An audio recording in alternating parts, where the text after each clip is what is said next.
Hello students, welcome to English class. This is your book English Grammar and Composition.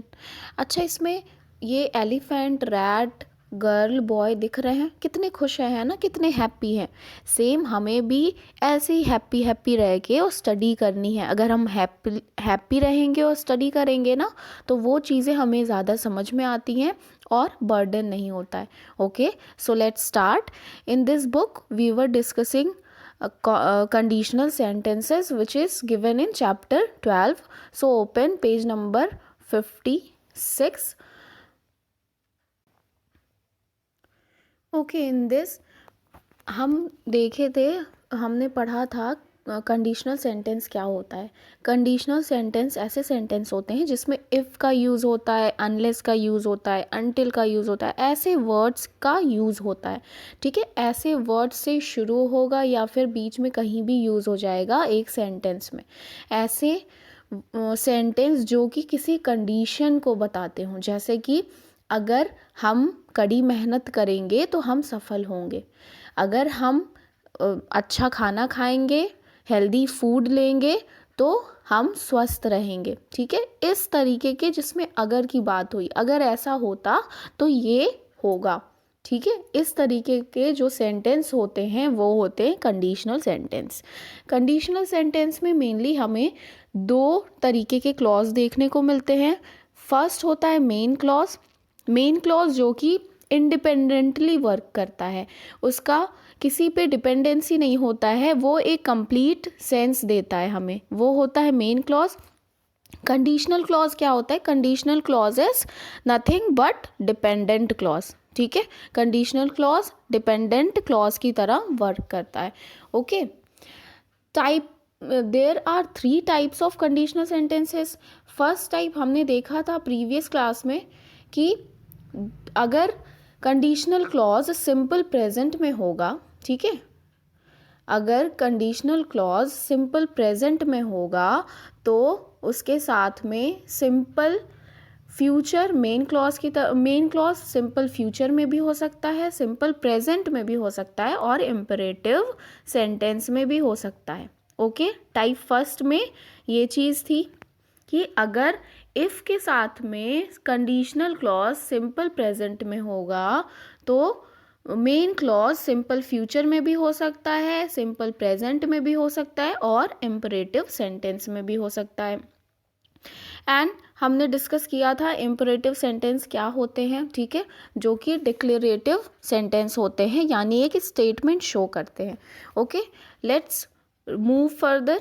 अब देखते हैं हम variations of main clause. Main clause किस तरीके से वैरी करता है। ठीक है, ओके, फर्स्ट है इफ़ के साथ में अगर प्रेजेंट टेंस है उसके साथ में हम मे माइट यूज़ करते हुए सेंटेंस फॉर्म करते हैं। और मे माइट क्या शो करता है? पॉसिबिलिटी शो करता है। ओके, पॉसिबिलिटी शो करता है, to show possibility. Like example देखते हैं, if the weather gets worse the flight may might be cancelled. अगर वेदर वर्स हो जाता है तो फ्लाइट कैंसिल हो जाएगा। ठीक है, might shows less possibility then may. Might जो होता है वो कम पॉसिबिलिटी शो करता है। Possibility means what? Nothing but chance. Chance show करता है। ओके, तो माइट कम चांस शो करता है, कम पॉसिबिलिटी शो करता है, वेयर एज मे ज़्यादा पॉसिबिलिटी शो करता है। ओके, जहाँ ज़्यादा पॉसिबिलिटी की बात होगी वहाँ पे हम मे यूज़ करेंगे, जहाँ पे कम पॉसिबिलिटी की बात होगी वहाँ पे हम माइट यूज़ करेंगे। सेकेंड देखते, if plus present plus may for permission और कैन फॉर परमिशन और एबिलिटी। जैसे कि मे परमिशन के लिए हम यूज़ करते हैं ना, जैसे क्लासरूम में अगर हम एंटर कर रहे होते हैं, हमें एंटर करना होता है, क्लास में कोई टीचर होते हैं तो हम क्या बोलते हैं? मे आई कम इन मैम, ये बोलते हैं ना। तो मे फॉर परमिशन, परमिशन मांगते हैं ना मैम से कि मैम क्या हम अंदर आ जाए, सेम वही है। मे परमिशन के लिए यूज़ होता है, कैन भी परमिशन के लिए यूज़ होता है। जैसे कि कैन आई ड्रिंक वाटर, क्या मैं पानी पी सकता हूँ, पी सकती हूँ। ठीक है, तो परमिशन के लिए भी और एबिलिटी के लिए भी। ठीक है, जैसे example, you may or can stay to dinner if you like, आप डिनर के लिए रुक सकते हैं अगर आप पसंद करते हैं तो, ठीक है। If it stops raining we can go out, अगर बारिश बंद हो जाती है तो हम बाहर जा सकते हैं, ठीक है। ये क्या है, एबिलिटी शो कर रहा है। ओके, ऑल राइट, इतना समझ आ गया। इसमें थर्ड बातें क्या हो रही हैं कि हम मस्ट और शुड का यूज़ करते हैं कमांड के लिए, रिक्वेस्ट के लिए और एडवाइस के लिए। For instance, if you want to keep fit, अगर आप फिट रहना चाहते हैं, you must should take regular exercise, तो आपको रेगुलर एक्सरसाइज करना चाहिए। Okay, now let's move to another type which is type 2। Type second देखते हैं। अगर इफ़ के साथ में कंडीशनल क्लॉज पास्ट में होगा, ठीक है, पास्ट टेंस का यूज़ करते हुए कंडीशनल क्लॉज होगा, तो उसके साथ में मेन क्लॉज में would, could, might plus verb का फर्स्ट फॉर्म आएगा। ओके, जैसे कि एग्जाम्पल देखते हैं। If I had a car I would give you a lift, अगर मेरे पास कार होती तो मैं आपको लिफ्ट देता। Okay, if you tried you would succeed, अगर आप प्रयास किए होते, ठीक है, तो आप सक्सीड हुए होते। ओके, नाउ अगर हम वर का यूज़ करेंगे, कंडीशनल क्लॉज में वर का यूज़ करेंगे, तो मेन क्लॉज हमारा would, could, might plus verb first form होगा। अब इसमें हम ये देखते हैं कि मेन क्लॉज हमारा चेंज नहीं हो रहा, मेन क्लॉज हमारा एज इट इज़ है। चेंज क्या हो रहा है, conditional clause. Okay, conditional clause में अगर हम पास्ट यूज़ करेंगे, पास्ट टेंस में बात करेंगे, मतलब अगर कंडीशनल क्लॉज पास्ट टेंस में रहा, उसके साथ भी मेन क्लॉज में वुड, कुड, माइट और वर्ब का फर्स्ट फॉर्म आएगा। अगर कंडीशनल क्लॉज वर रहा, उसमें रहा, तब भी मेन क्लॉज में would, could, might plus verb के फर्स्ट फॉर्म आएगा। Okay, for example, if I were you I would help the poor, अगर मैं तुम्हारी जगह होता तो मैं गरीबों की मदद करता। ओके, ये पास्ट की बात हो रही है, अगर ऐसा हुआ होता तो, पास्ट में ऐसा हुआ होता तो, ठीक है। अब ये क्या है कि ये एक अनरियलिटी है, मतलब ज़रूरी नहीं है कि पास्ट में ऐसा हुआ होता ही, ठीक है। ये एक कंडीशन वहाँ पे है कि अगर ऐसा हुआ होता तो ज़रूरी नहीं है कि ये सारी बातें पास्ट में हुई हों। ओके, इतना क्लियर है। अब देखते हैं, फर्स्ट नोट के फर्स्ट पॉइंट में ये यही कह रहा है कि ज़रूरी नहीं है कि जो ये बातें हैं ये पास्ट में हुई हों, ठीक है, ये अनरियलिटी है। मतलब ऐसा हो सकता है कि पास्ट में ऐसी, जब ये कंडीशन होती तब ऐसा होता पास्ट में, ठीक है। और सेकेंड में कह रहा है माइट और could may be used in the main clause instead of would, would की जगह पे हम माइट और कुड भी यूज़ कर सकते हैं। जैसे कि if I didn't visit them they might be angry, अगर हम उन्हें विजिट नहीं किए होते तो वो एंग्री हो जाते, ठीक है। If could do it you could do it if you tried, आप प्रयास किए होते तो आप सफल हो जाते। ऑल राइट, अब देखते हैं टाइप 3। टाइप 3 में क्या कह रहा है कि अगर कंडीशनल क्लॉज पास्ट परफेक्ट में होगा ना, कंडीशनल क्लॉज पास्ट परफेक्ट में होगा, this is conditional clause past perfect में होगा, तो उसके साथ में मेन क्लॉज में would, could, might plus have plus verb के थर्ड फॉर्म आएगा। All right, okay. For example, for instance, if I had worked hard I would have past, अगर मैं कड़ी मेहनत किया होता फ्यूचर में, पास्ट में, अगर मैं कड़ी मेहनत किया होता तो मैं सक्सीड या फिर पास हो गया होता। All right, if she had come in time she would have caught the train, अगर वो टाइम पे आई होती तो वो ट्रेन को पकड़ ली होती। ऑल राइट, तो इसके साथ में क्या आ रहा है, अगर पास्ट परफेक्ट कंडीशनल, इस पे ध्यान देना है, कंडीशनल क्लॉज जो होगा अगर वो पास्ट परफेक्ट में होगा उसके साथ में मेन क्लॉज में would, could, might plus have plus verb के थर्ड फॉर्म आएगा। ओके, अब इसमें क्या कह रहा है, these sentences convey an action that might have happened in the past if the condition had been fulfilled, now it is impossible for the condition to have been fulfilled. अब इसमें ये कह रहा है कि अगर पास्ट में ऐसी बातें हुई होती, ऐसा एक्शन हुआ होता तो ये कंडीशन फुलफिल होता। ठीक है, यानी अगर पास्ट में अगर उसने कड़ी मेहनत की होती तो वो पास्ट में पास हो गया होता, पर वो कड़ी मेहनत करा नहीं तो इस वजह से पास नहीं हो पाया। ठीक है, वही कह रहा है ये। All right,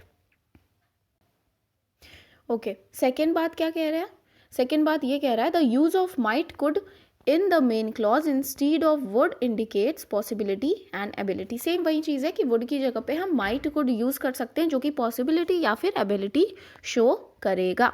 all right, okay, now move to another one which is conditional without if।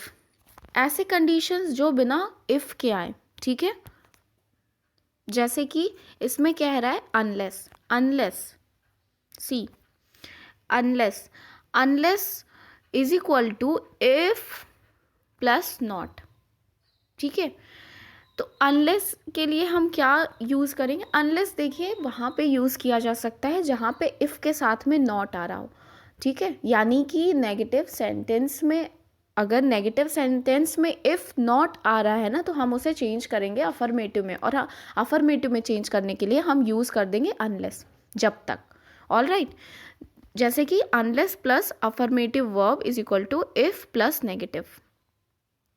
Affirmative sentence क्या होते हैं, जो पॉजिटिव सेंटेंस होते हैं उन्हें हम कहते हैं अफर्मेटिव सेंटेंस। नेगेटिव सेंटेंस क्या होते हैं, जिसमें नो और नॉट का यूज़ होता है।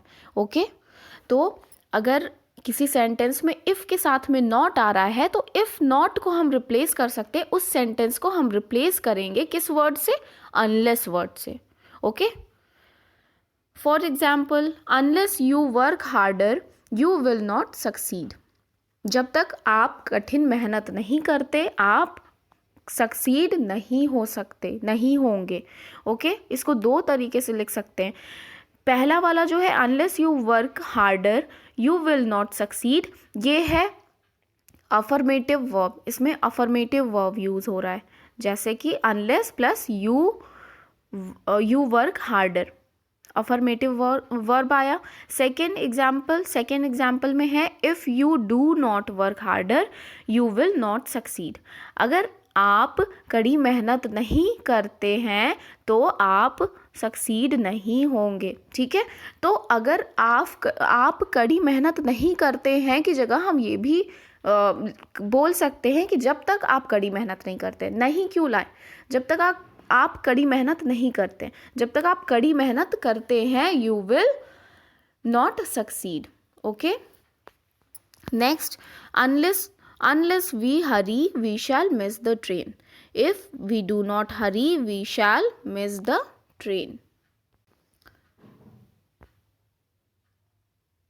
सेकेंड एग्जाम्पल में भी वही कह रहा है कि जब तक आप हरी नहीं करते हैं हो सकता है कि हम ट्रेन मिस कर दें। ठीक है, हम ट्रेन मिस कर देंगे। और if we do not hurry, अगर हम जल्दबाजी नहीं करते हैं तो we shall miss the train, हम ट्रेन मिस कर देंगे। ओके,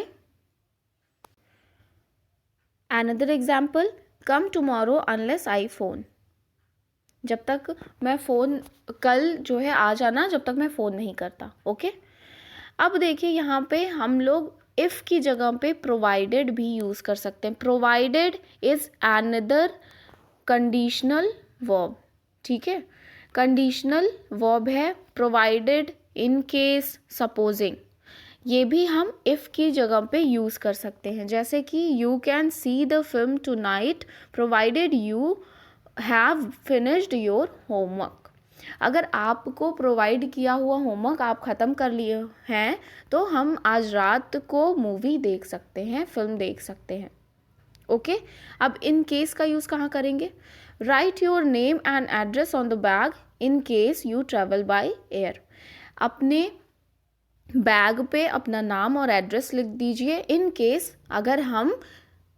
केस हम फ्लाइट से ट्रैवल करते हैं तो by air means what, flight से, एरोप्लेन से। ओके, सपोजिंग का यूज़ कैसे कर सकते हैं? Supposing it rains, can we hold the function in the hall? Supposing की जगह, अच्छा इफ़ भी हम यहाँ पे यूज़ कर सकते हैं, पर इफ़ की जगह सपोजिंग भी यूज़ कर सकते हैं। इफ़ इट रेन्स, अगर बारिश होती है तो हम अपना फंक्शन जो कि हॉल में हो रहा होगा उसे होल्ड पर रख सकते हैं, यानी कुछ समय के लिए उसको रोक सकते हैं। ठीक है, ये तो अगर का यूज़ करते हुए हो गया। अब सपोजिंग इट रेन्स, सपोज करो अगर बारिश होती है तो हम क्या करेंगे, अपने फंक्शन को जो कि हॉल में हो रहा होगा उसको हम कुछ देर के लिए रोक सकते हैं। ओके, ये समझ में आ गया कंडीशनल सेंटेंस।